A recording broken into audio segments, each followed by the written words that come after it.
Mummy ભાઈ ઉઠી ગયા છે, પછી એને 2-3 વાર વોમિટ થઈ હતી રાત્રે, પછી સૂઈ ગયો તો પછી નથી થઈ. અને અત્યારે ઓઆરએસ આપ્યું, પાણી પીવે છે, બીજું કંઈ અત્યારે જમવાનું તો ખાવું નથી, ફીડિંગ કરે છે. ઓમુ ઓમુ કોણ છે? એ ઓમી કોણ છે? પપ્પા. એ જોજે જોજે જોજે, ઓ ઓમી ખોલશે. કોણ છે ઓમુ? આ કોણ છે?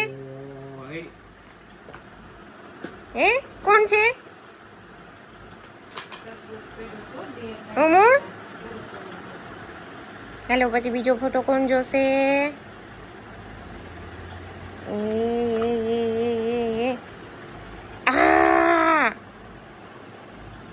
કોણ છે ઓમુ? પપ્પા. અરે વાહ. પછી આ કોણ છે? આ મમ્મા ઓળખાતી નથી.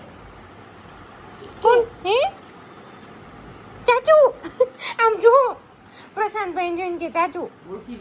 ઓમુ કોણ છે? ઓમી આ કોણ છે? ચાચુ. આમ જો દાંત કાઢી એને જોઈ અચાનક જોઈ ગયો. ઓમી પાછો સુઈ ગયો છે, કેમ કે રાત્રે સરખી ઊંઘ નહોતી થઈ અને તબિયત નથી સારી. કંઈ ખાધું નથી, થોડું ઓઆરએસ માંડ પીધું, બાકી પાણી પીવે છે નોર્મલ.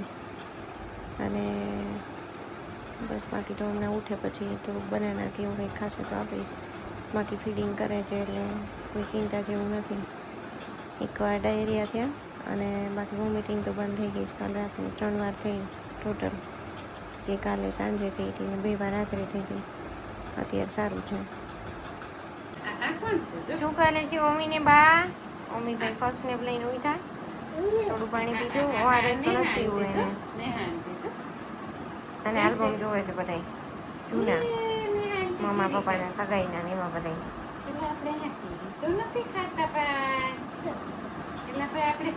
અત્યારે સારું છે. બધાને ઓળખી જાય છે ગોલીઓ. જો તો મમ્મા ક્યાં છે? મમ્મા નથી ખબર. એવું કોણ છે? મમ્મી ભાઈ આજે છે ને બધા આલ્બમ જોવાનું ચાલુ કર્યા છે.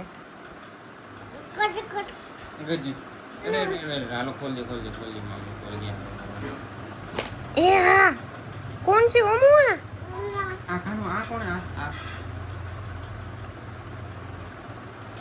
કોણ છે ઓમુ?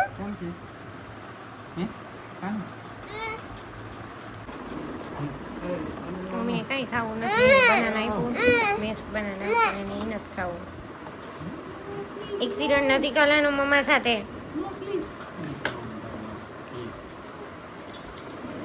નો.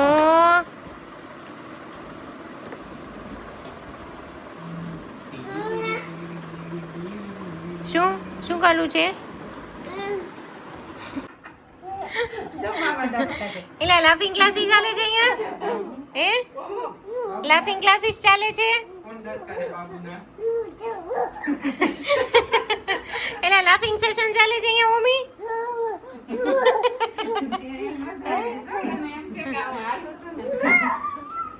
અહીંયા આખા ઘરમાં હસતો હસતો અરે ચારે બાજુ આટા મારે, નીચે જોતો જ નથી શું છે શું નહીં, અને પછી ભટકાઈ જાય ને પડે છે.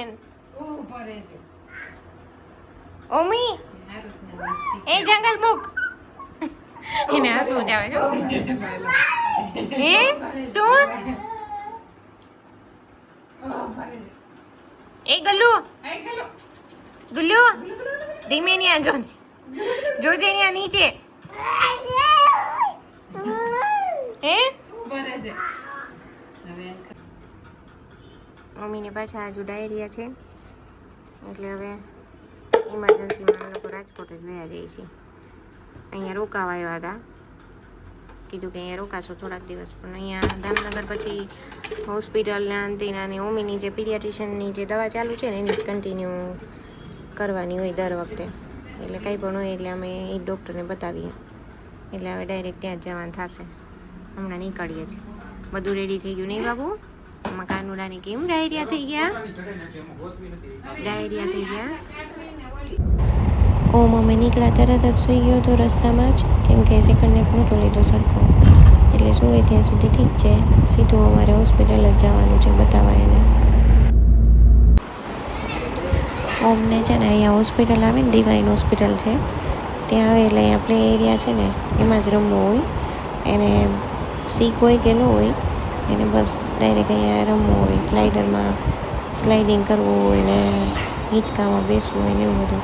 બહાર એટલો મસ્ત રમતો હોય, અને જેવો ડૉક્ટરને જોવે ને, 1-2 વખત વેક્સિન આપીને એટલે એને ખબર છે કે આમાં દુખાડશે, એટલે ડૉક્ટરને જોઈને એટલો રડે બંધ જ ન થાય. કંઈ કર્યું ન હોય, હજી જોયા જોઈએ ડૉક્ટરને. જેવા ઓફિસમાં એન્ટર થાય ને એવું રોવાનું ચાલુ કરે.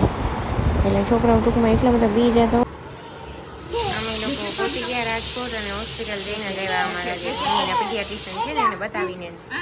તો એવું કીધું કે હીટ સ્ટ્રોક ટાઈપ છે, કેમ કે અત્યારે બધાને બહુ લૂ લાગી જાય નાના છોકરાઓને. એટલે પછી મેડિસિન આપી છે 5 દિવસનો કોર્સ, એન્ટીબાયોટિક છે એમાં ભેગી. 5 દિવસનો કોર્સ થાય પછી મટી જશે. અત્યારે સારું છે ઓલ ઓવર. એને કાલ રાત્રે થઈ હતી વોમિટિંગ, પછી નથી થઈ, પણ ડાયરિયા થયા છે આજે એને, એટલે મટી જાય જલ્દી. પણ અહીંયા આવીને રમવા માંડ્યો છે. દામનગરથી અમારી ઇમરજન્સીમાં રાજકોટ પહોંચી ગયા અમે. 11:30 થયા છે. હવે અમે શું તો હવે હું મેડિસિન પાઈ દીધી. હવે શાંતિથી સૂતો રહી તો સારું.